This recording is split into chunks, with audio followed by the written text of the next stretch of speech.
decision to recognize occupied Al-Quds as Israel's eternal capital।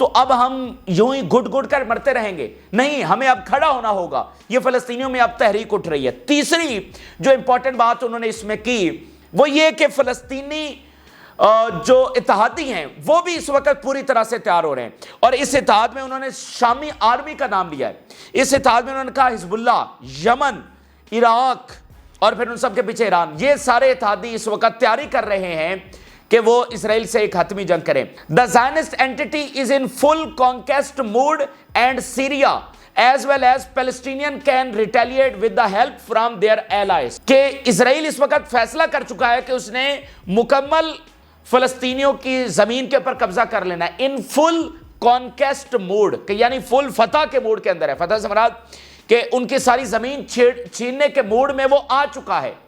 تو فلسطینیوں کے پاس دو ہی آپشن ہیں کہ یا تو وہ گھٹ گھٹ کر اس سائلنٹ وار میں جو ان کے خلاف مسلسل جاری ہے، ایک کنٹینیوس سائلنٹ وار غزہ کے خلاف بھی جاری ہے اور ویسٹ بینک کے خلاف بھی جاری ہے۔ غزہ کو جیسے بیرونی دنیا سے کٹ آف کر دیا گیا ہے، اسے ایک اوپن ایئر پریزن بنا دیا گیا ہے، اور ویسٹ بینک میں ان کے گھر چھینے جا رہے ہیں، وہاں پر سیٹلمنٹس بنائی جا رہی ہیں، اور سیٹلمنٹس بھی اس طرح سے بنائی جاتی ہیں کہ وہ فلسطینی جو ولیجز ہیں ان کے آپس میں رابطے کاٹ دیں، اس طرح کی اسٹریٹجک لوکیشن کے اوپر وہ بنائی جاتی ہیں۔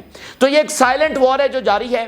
اب فلسطینیوں کے پاس دو آپشن ہیں کہ یا تو وہ گھٹ گھٹ کر اسی طرح مر جائیں یا پھر وہ اٹھ کھڑے ہوں، اور فلسطینیوں نے کھڑے ہونے کا اور لڑنے کا جو فیصلہ کر لیا، جس میں شام اور یمن اور باقی تمام اتحادی حزب اللہ یہ شامل ہوں گے۔ تو یہ جناب 2022 میں پریڈکشن ہوئی، اور آج آپ دیکھیے کہ وہ تمام چیزیں سچ ثابت ہو چکی ہیں۔ تو یہ جنگ اب چھڑ چکی ہے، اور اس میں جو تیسری چیز انہوں نے پریڈکٹ کی کہ یہ جنگ الٹیمیٹلی ریجنل وار میں تبدیل ہو جائے گی، which risk the igniting regional war with Al-Quds axis۔ انہوں نے ایکسس آف ریزسٹنس کو نام دیا ہے القدس ایکسس کا۔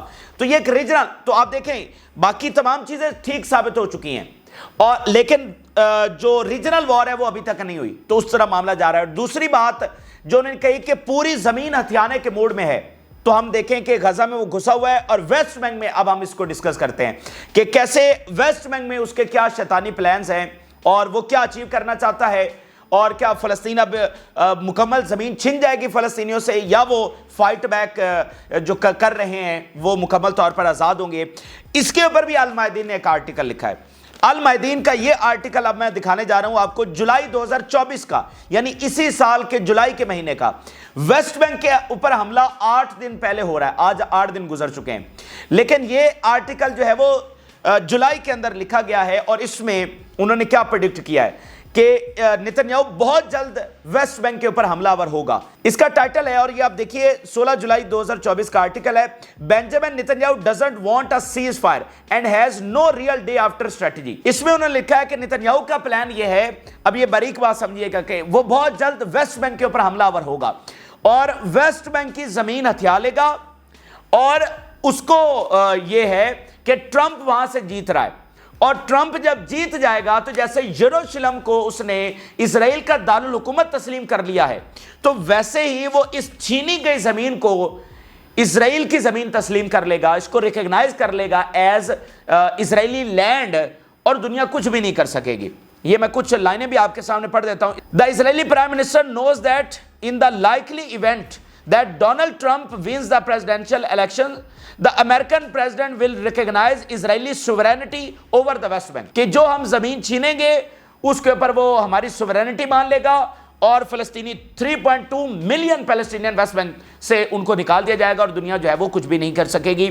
یہ اس وقت نتنیاہو کا پلان ہے۔ اب یہ کامیاب ہوتا ہے یا نہیں ہوتا یہ الگ ڈیبیٹ ہے، آگے چل کر ہم کرتے ہیں، لیکن آج سے 1.5 ماہ پہلے 2 ماہ پہلے یہ پریڈکٹ کیا جا رہا ہے کہ ویسٹ بینک کے اوپر حملہ آور ہوگا، اور کس نیت سے ہوگا؟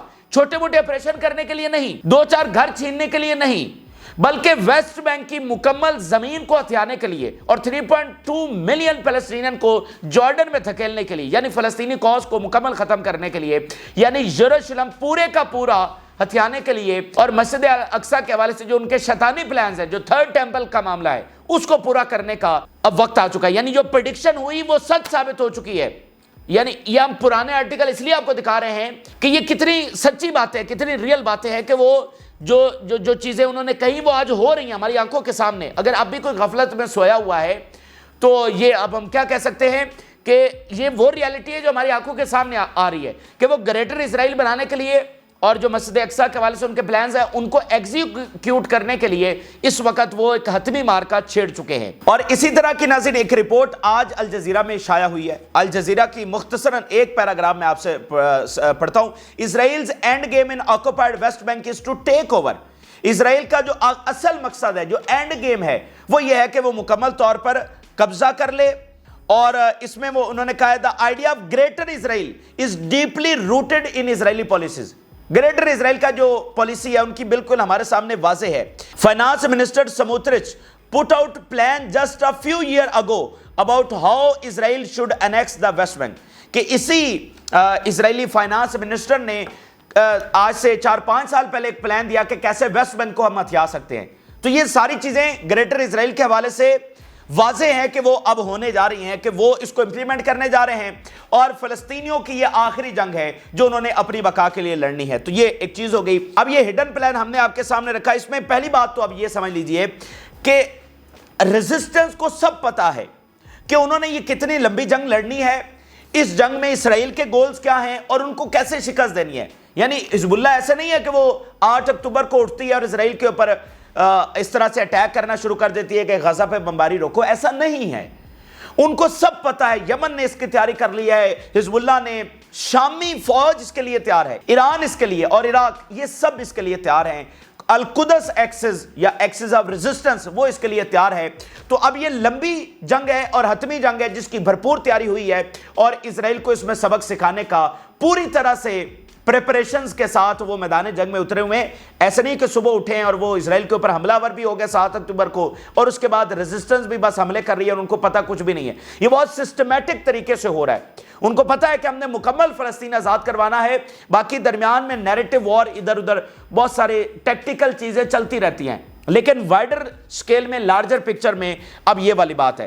اگر ہم تھوڑا سا دیکھیں کہ کیا اس میں ہمیں اسرائیل جیتتا ہوا نظر آ رہا ہے، یعنی یہ تو ان کا پلان ہے نا، ضروری تھوڑی ہے کہ ان کا پلان کامیاب ہوگا۔ غزہ میں ان کو عبرتناک شکست ہوئی ہے، وہ کامیاب نہیں ہو سکے۔ آج اگر ہم دیکھیں تو جو اسرائیل فیس کر رہا ہے یہ ان کے لیے بالکل ان ایکسپیکٹڈ تھی، کہ ان کا پلان ضرور تھا یہ سارے امپلیمنٹ کرنے کا، جو جنگ انہوں نے چھیڑ بھی دی ہے، لیکن اب اس جنگ میں ان کو وہ مطلوبہ نتائج حاصل نہیں ہو رہے ہیں۔ مثال کے طور پہ اسرائیل کے اندر یہ اٹھنے والی موومنٹ ہے، یہ بھی ایک غیر متوقع ہے۔ کبھی بھی ایسا نہیں ہوا کہ 10 لاکھ اسرائیلی جو ہے وہ اپنے وزیر اعظم کے خلاف نکل آئے ہوں کہ جنگ بند کرو۔ ان کو تو کبھی فرق ہی نہیں پڑا کہ فلسطینیوں کے ساتھ کیا ہو رہا ہے۔ آج بھی ان کا مسئلہ فلسطینی نہیں ہے، ان کا مسئلہ ہاسٹیجز ہے۔ تو اگر اسرائیل نے ہاسٹیجز چھڑوا لی ہوتی تو ان اسرائیلیوں کو کیا فرق پڑنا تھا؟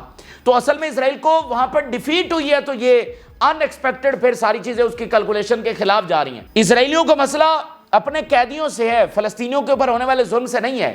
تو اگر اسرائیل کے کیلکولیٹڈ گولز کے مطابق یہ قیدی آ گئے ہوتے تو اسرائیلی چپ کر کے گھر بیٹھے ہوتے اور نتنیاہو کو کھلی چھوٹ ہوتی، اس کے اوپر یہ والا پریشر نہ ہوتا۔ پھر جو امریکہ میں تبدیلی آ رہی ہے، جو الیکشنز کا ماحول ہے اور وہاں پر ایک مفادات کا ٹکراؤ پیدا ہو گیا، پھر یورپ جیسا پیچھے ہٹ رہا ہے، جو یورپ میں موومنٹ اٹھی ہے وہ ان ایکسپیکٹڈ ہے۔ ایران اور سعودی عرب ایک ہی کیمپ میں چلے گئے، یہ ان ایکسپیکٹڈ ہے۔ پیچھے رشیا اور چائنا آ گئے، یہ کیلکولیشن کے خلاف ہے۔ تمام جو مڈل ایسٹ کے ممالک ہیں، ترکی، مصر، ترکی، ایران، مصر اور ایران، بحرین، کویت، ابھی میں آگے چل کر ابھی ایران اور بحرین کے نمائندوں کا آپس میں رابطہ ہوا ہے۔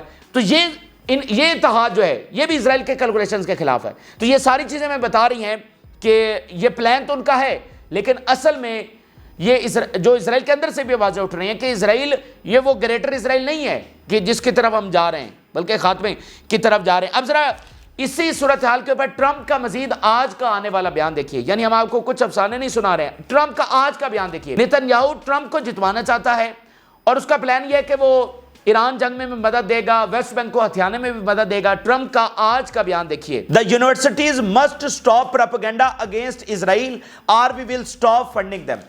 یونیورسٹیز کو دھمکا رہا ہے اپنے اسٹوڈنٹس کو کہ وہ اسرائیل کے خلاف نہ نکلے وگرنہ ہم ان کے فنڈ بند کر دیں گے۔ I will stand by Israel and support its right to defend itself and its war against terrorism۔ میں پوری طرح سے اسرائیل کے ساتھ کھڑا ہوں گا اور اس کو ٹیررزم کے خلاف اس کی پوری مدد کروں گا۔ تو کوئی چیز باقی رہ نہیں جاتی ہے جو پیچھے ہم نے پریڈکٹ کیا۔ اب ایک اور بیان دیکھیے، غازہ cease fire call could boost support for both nominees.